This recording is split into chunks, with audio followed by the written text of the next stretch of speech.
The villagers paid him from their children's bread just to stay alive. Hakim had nothing to offer but his body, worked until it nearly broke.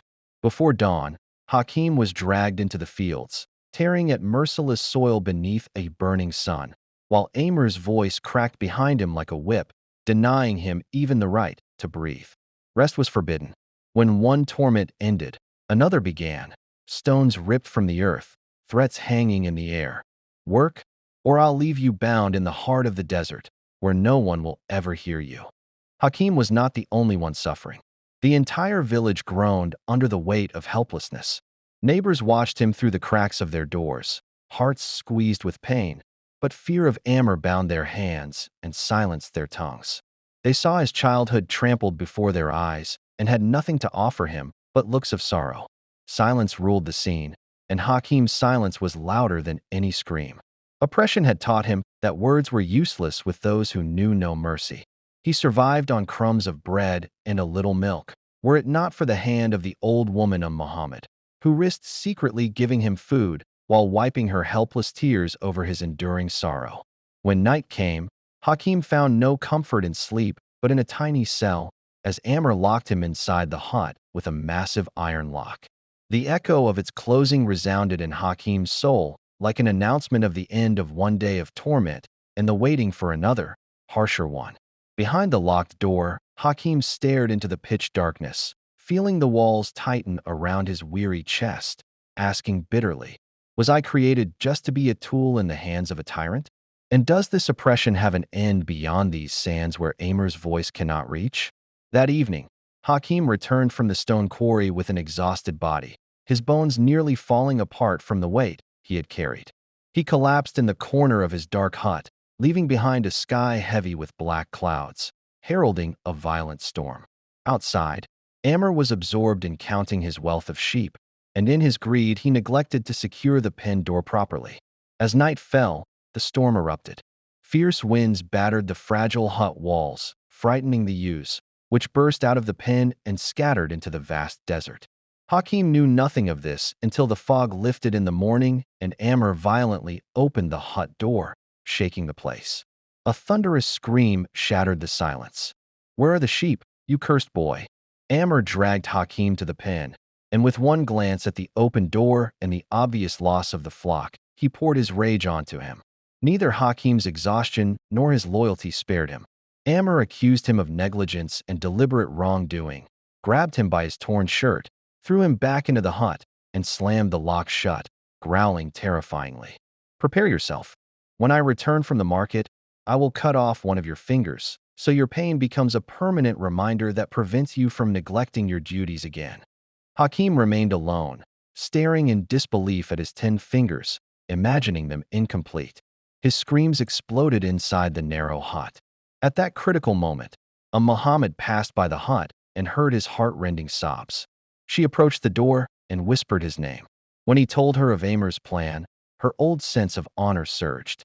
She brought a stone and struck the lock with all her strength until it broke and the door opened. Before they could rejoice, they heard a horse's neigh in the distance. Muhammad trembled and whispered anxiously, "Hurry, time is not on our side." Hakim threw himself into her arms, clinging to her as his only lifeline. His sobs mixed with her silent prayers. She stroked his head and whispered, "Run, my son. There's no time for farewells." She gave him a water skin and a little food and said, "Follow this direction. There is a distant city beyond those hills. Perhaps God will grant you a new life there. Run and never look back." Hakim ran into the heart of the desert, tears blurring his vision. He left behind the village and oppression, not stopping until its features vanished into the mirage of the horizon. He walked for long hours under a sun that seemed to punish him for escaping. His veins dried, his lips cracked. He took shelter behind a large rock, awaiting the silence of night as his exhausted body trembled. Meanwhile, Amer returned to the village, evil blazing in his eyes, carrying a sharp knife to cut off the boy's finger. When he found the hut empty and the lock shattered, madness overtook him. He mounted his horse and chased the horizon, searching for the orphan's trail. But the darkness of night rose to conceal Hakim from his executioner. Hakim resumed his journey by moonlight, dragging his feet over sand that suddenly grew cold. Silence surrounded him, broken only by the whistle of wind between rocks. Suddenly, in the distance, he saw a fire burning beside a tent deep in the valley. His heart beat with hope for a piece of bread. He approached cautiously, hiding behind sand dunes, until his blood froze. This was no refuge, but a horrifying scene. Under the firelight, a pale girl was tightly bound to a wooden post driven into the sand. Beside the fire stood two rough-featured men speaking in low voices, exchanging cold laughter. Swords lay nearby, reflecting the flames. Hakim realized they were not travelers, but thieves, or worse. He stayed hidden until sleep overtook the men.